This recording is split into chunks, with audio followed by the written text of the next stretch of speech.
Hello everyone. In this session, we are going to see about the characteristic of a two-terminal passive elements. You know what is passive element which consumes energy, that is resistor, inductor and capacitor. So in this session, we are going to relate the voltage and current to that of the passive elements, that is R, L and C. So at first, we will see for the resistor. What do you mean by resistor? Resistor is the property of a conductor which opposes the flow of current. We know what is current. It is a flow of electron from one point to another point. But a conductor will have a opposing nature towards the flow of electron, which is denoted as R. Its unit is ohm. This is the symbolic representation of ohm. So for a resistor, generally we write V is proportional to I. That is, V is always directly proportional to the current I. In order to remove this proportionality sign, we have introduced a constant called resistor. So we can write V is equal to I into R. This V is equal to IR is said to be Ohm's law. So this R can be written as rho L by A, where rho is said to be the resistivity of the material. So each and every conductor will have its own resistivity. Then L is said to be the length of the conductor and A is said to be the cross sectional area of a conductor. So if this is going to be a conductor through which the electric current passes, then the length indicates the overall length of a conductor and the cross sectional area indicates this cross section of a conductor. Now coming to the circuit and the relationship between V and I. So you know the symbol for the resistor.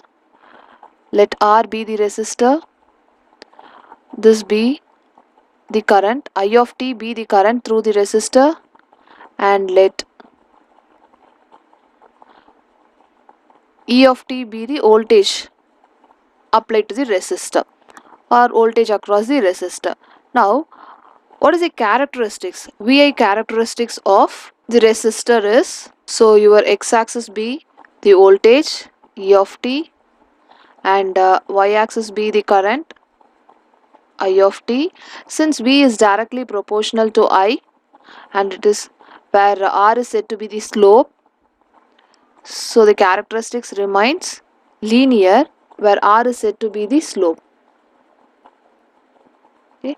This is the characteristic of a two-terminal resistor. We know V is equal to I into R. So if we take R to the left hand side, it becomes 1 by R V is equal to I. So this 1 by R, that is the reciprocal of resistance, is said to be the conductance G. So we can write the Ohm's law in other way as I is equal to V into G. So this is the another way of writing your Ohm's law. Here G represents the conductance, which is the reciprocal of resistance, and its unit is mho. Mho is the unit for the conductance. In the case of resistor, so I told we have two different concepts. One is said to be the short circuit and the another one is said to be open circuit. So under short circuit and open circuit, what will be the value of resistor that we are going to analyze? Okay. So if we have a circuit, say for example, if I have two resistors connected parallelly with the voltage source V, now if I say R2 is said to be short circuited, which means that R2 is said to be short circuited, so your circuit becomes R1, and since your R2 is short circuited. Now what about the resistor in the short circuited path? How to find the resistor? Before that, what will be the voltage across the short circuited path? So we know voltage is the potential difference between two nodes. So between these two nodes, the voltage here is 0. So now we know V is equal to I into R. Here V becomes 0, which is equal to I into R. So what is 0 by anything? Which is equal to 0. So whenever a circuit is said to be short circuited, so its resistance value will be always equal to 0. So there won't be any resistance, which means that if I have a supply current IS, even though we have R1 resistance over here, this current IS will always flow through the short circuited path and it will never go to R1 because this path is having very less resistance. So there is a concept in the electric circuit that if any of the circuit is short circuited, all the current will try to flow through this short circuited path and no current will flow through the resistor which is connected parallel to it. So this one concept you have to very clear about while solving the circuit. This is for the short circuit. Now we are going to see what do you mean by open circuit. If we have open circuit, say for the same circuit, I am going to consider R2 to be open circuit. So if R2 is open circuited, so what will be the current flow through this open circuited path? Obviously it will be 0. So I across your resistor 2 will be equal to 0. If the current is going to be 0, what will be the resistor then? So we know again V is equal to I into R. So if V is equal to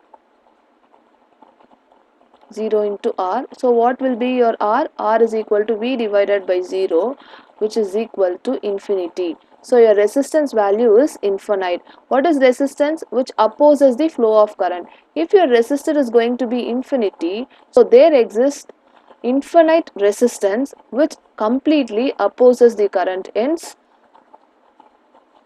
no current will flow through this open circuited path. Next, we are going to see about the inductor and its relationship between V and I. So the circuit diagram for inductor, let us take E of t be the voltage across the inductor and I of t be the current and L be the inductance. Now we can write psi is equal to L into I. So here this psi indicates flux linkage. So your flux linkage will be equal to the inductance into its current. Generally we can write the flux inductance to be integral E of t. So this flux linkage is said to be the integration of the voltage across the inductor. So we can write this expression as integral E of t is equal to L into I. So now in order to remove this integral sign, we need to differentiate on both sides. So soon after differentiating we get E of t because the differentiation and the integration will get cancelled, which is equal to here L inductance is said to be constant. So here we get di by dt. So this is the relationship between the voltage, current and the inductance. Now coming to the characteristics, so we know psi is equal to L into I, which means your flux linkage is directly proportional to the current. So if we take flux linkage across your x-axis and I across your y-axis, so phi is proportional to I. Here the slope is equal to the inductance L. Okay, we have seen G is equal to the reciprocal of resistance, which is called conductance. Similarly, so here L is said to be inductance whose unit is Henry, whereas the inverted L is said to be reciprocal inductance whose unit is Henry inverse. Coming to the capacitor C, so the circuit diagram for capacitor is, so let us say C is said to be the capacitor, E of t is said to be the voltage across the capacitor and I of t be the current flowing through the capacitor. Now the basic equation for the capacitor is Q is equal to C into V. Here Q is said to be the charge. Generally, we represent charge Q is equal to integral I dt. So we can write this equation as integral I dt is equal to C into V. Okay. So in order to remove this integral sign, again we need to do differentiation on both sides. So we get I of t is equal to C is the constant where V becomes dV by dt. So this is the relationship between the voltage, current and the two-terminal passive element called capacitor. Then E is said to be the capacitance whose unit is farad, whereas 1 by C is represented as S, which is called elastance whose unit is farad inverse. Coming to the characteristics, we know Q is equal to CV, which indicates Q is proportional to V. So if we take V across x-axis and Q across y-axis, so your Q increases with respect to V.